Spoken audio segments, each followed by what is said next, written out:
It's actually exactly noon, and I've almost finished house cleaning for the day, which is why I'm in an old t-shirt. You'll have to forgive me for not being more formally dressed. Topic of this quick video is going to be reading the tea leaves. So, as most of you know, I do occasionally talk about a broader range of topics than simply medicine. I talk about, people and psychopaths and narcissists and Dunning-Kruger syndrome and all this kind of stuff. And that's because, we all live in a world of humans, and a lot of those humans are pretty sick. Or at least they have, they're sick. We don't have to qualify it. Unless you live, and even if you live, out in the mountains somewhere, you're going to be impacted by psychopathic people. And what we've seen in society over the last couple of years is that the psychopaths are taking over, basically. Psychopaths like to work with each other because consciously or unconsciously, they know that the rules don't apply to them.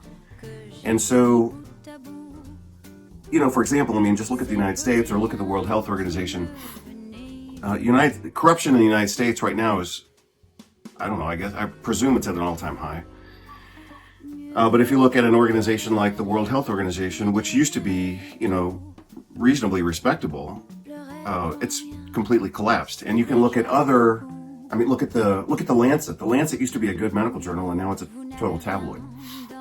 So what we're seeing globally and socially is that the psychopaths are taking over. The corruption of media and social media and platforms and email and everything is being dominated by a smaller and progressively smaller group of billionaires, basically. To such an extent, for example, that I haven't talked about this, but I will in the near future, and I'm going to mention it right now.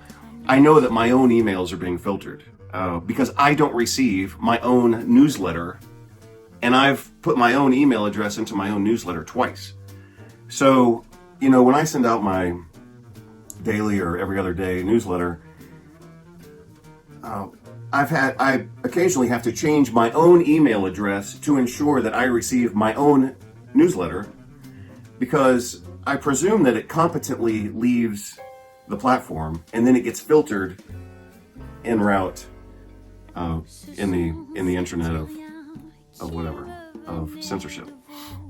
So anyway, I know that some of you think, well, why don't you just talk about nutrition and whatever? Yeah, that's the easy stuff. I could do that. And I do it. And I think about it and research it and, diagram it and all that kind of stuff.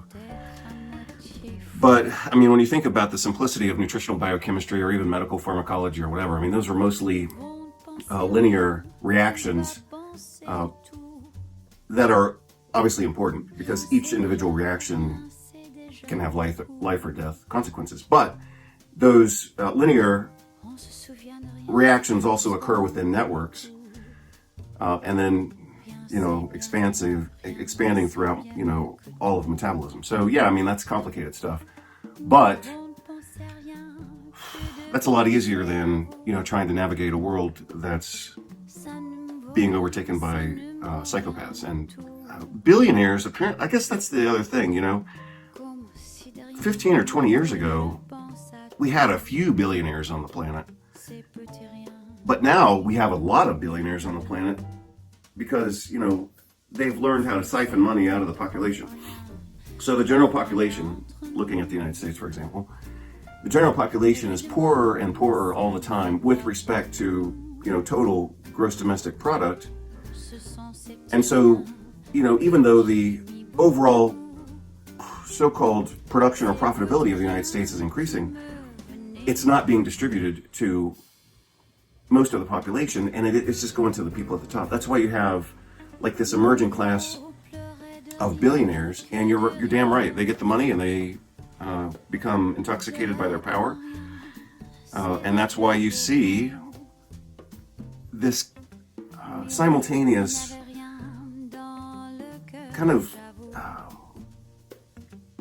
chain reaction between this emerging billionaire class, the impoverishment and disempowerment of the population, and this crazy shit that just keeps happening.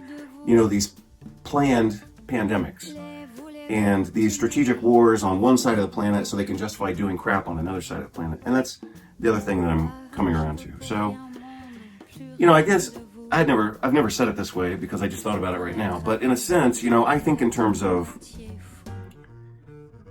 when I'm doing my professional work, I think in terms of networks and pathways and sequences.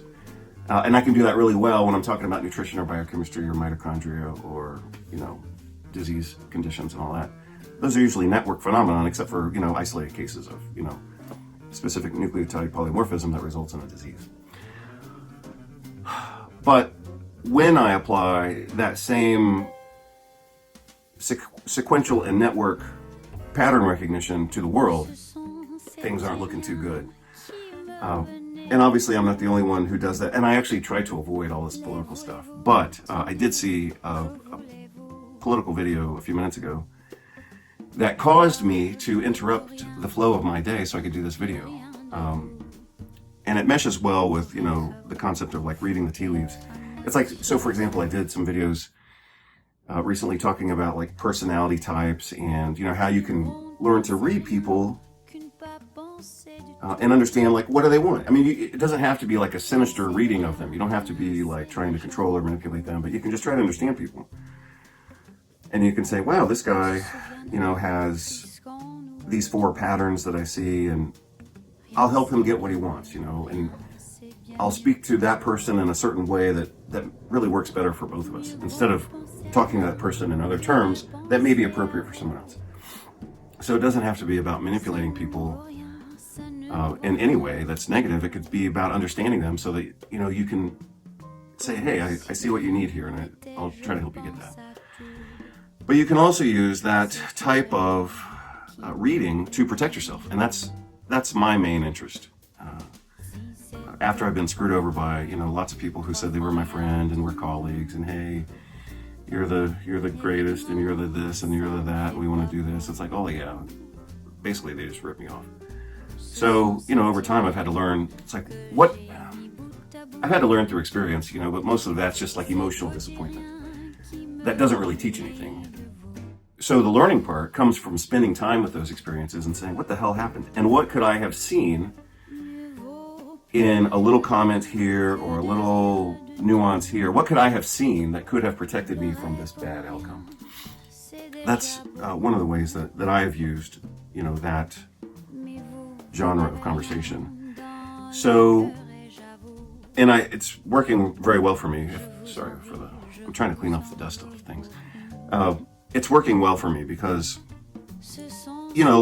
as I also said recently, if you look at the 2 videos that I did over in, I guess this would be February, we just entered March. In February of 2026, if you look at some of the videos that I did,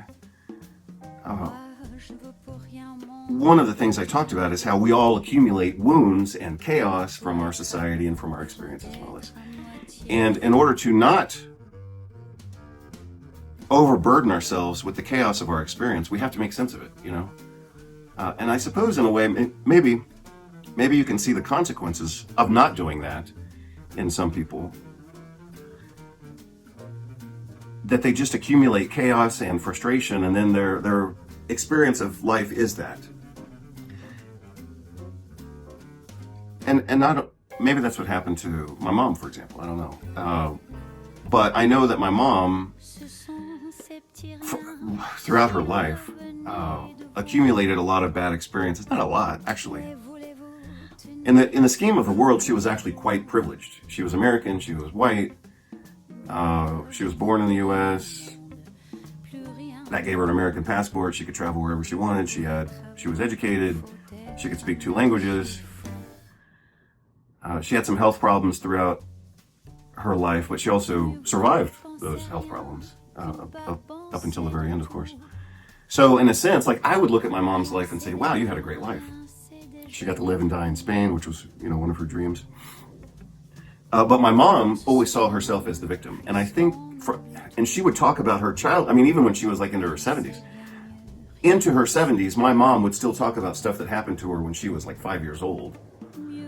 As if that was relevant. I mean, get over it. My mom would talk about like her inadequate dental care that happened when she was 5 years old, as if it was like an event that just happened last week. I mean, she was still carrying around those burdens and those wounds. And like, I remember one time we were in Spain, and we were in the north of Spain that has some thermal hot baths that were actually made by the Romans. And so one day we're at these hot baths, and it was a beautiful day. The hot baths were free. I mean, we're in these free 2,000-year-old Roman hot baths in northern Spain, and we're all happy and healthy. This was probably 2018, possibly 2019. I think it was 2018. And I was standing next to my mom. My wife was doing whatever, but she wasn't like right next to us at the moment. And my mom said, no, I said, how lucky we are to have this beautiful experience in a beautiful medieval style town. And here we are in these Roman hot baths that were made 2,000 years ago. And we're actually here in this, having this experience right now. And my mom started talking about her divorce that happened 40 years ago. Like, how the hell does someone start talking about a divorce that happened 40 years ago when I'm talking about how lucky we are to be enjoying time together in these Roman baths in northern Spain? I mean, that was just an example, but believe me, there are plenty of examples. But that's what I'm talking about. I mean, we collectively, if you want to be healthy and happy at some point in your life, you have to make sense of your life. And part of doing that means understanding people and saying, oh, wow, my best friend was a psychopath, or my boss was a malignant narcissist, and that's why they were kind of neurologically programmed to rip me off, and that's exactly what happened. You know, so for example, I've mentioned this before, and you can see it in the book that I've provided on administrative anarchy in American academia. So you can download that book for free. But, you know, that was my experience working in a university in the United States. And I was totally ripped off by the upper administrators, including the president. And the president used to pick me up at the airport, not simply pick me up in a car, but he would actually get out of his car, park his car, come into the airport, meet me at the gate, basically. Take me to his house. I stayed at his house, and we were buds, and we were gonna, you know, advance the profession and do all this stuff. And they fired me overnight after what was becoming very clear is that they were stealing from the students. They were stealing scholarship money from our students. So, I mean, in order to make sense of that level of chaos in one's life, we, you know, have the possibility of trying to understand people. And, you know, again, like I said, I mean, most of my work for most of my life has been trying to understand medicine and nutrition and physiology and diseases. And through my own inclinations, I've created, you know, some reasonably complex models to help understand how does this disease happen. And so, you know, over the years, my thought process has become one of processes extending into networks and how those all influence each other. And so, in a sense, you know, biochemistry for me was what eventually helped me understand, like, social psychology and psychosociology and politics and all that kind of stuff. It's like, wow, looks like shit's about to hit the fan. Just like you can, or I can, or we can, or a person can, just like we can, you know, look at normal physiology or normal biochemistry and say, okay, this is going to happen, this is going to happen, this is going to happen, this is going to have a network effect over here.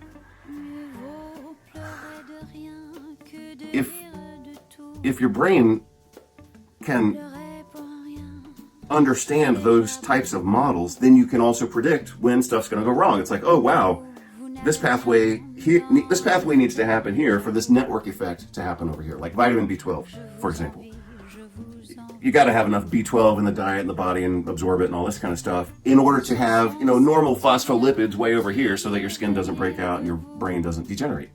So, you know, a biochemical reaction here, let's say a linear, very simple biochemical reaction here to detoxify methylmalonic acid, for example, is going to have an effect way over there in terms of like the quality of membrane function and receptors and things like that.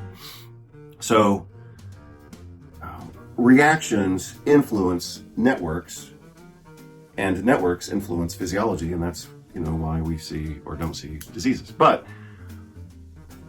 if we have an understanding of this pathway and the importance of this reaction, then we can predict what's going to happen over there. And so when you can do that with people. If you pick up on somebody's quirk or a trait or something they say, like I remember one time, and I've mentioned this before just in passing, but I remember one time I was in a meeting. Well, this has happened several times actually. But one time, let me just stick with one track. We were in a meeting, we were about to start a video conference, and this guy made a totally unnecessary offhanded comment to me.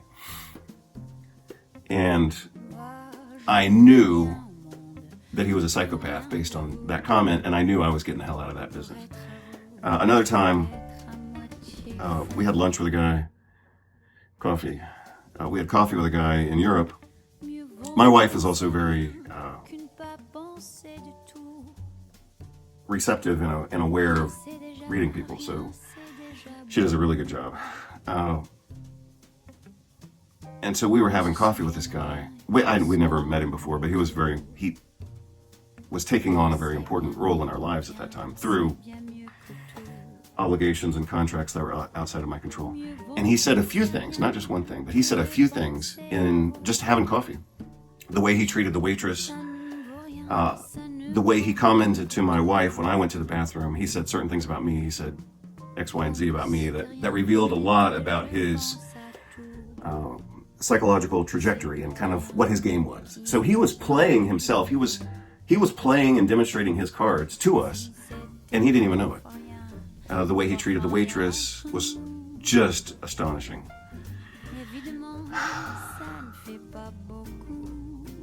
Especially, maybe it was amplified. I guess it was amplified because he was out of his culture. So this guy had come to visit us in another country to talk about business, and he was taking his abusive pattern, so to speak, from his life without the cultural awareness that, hey,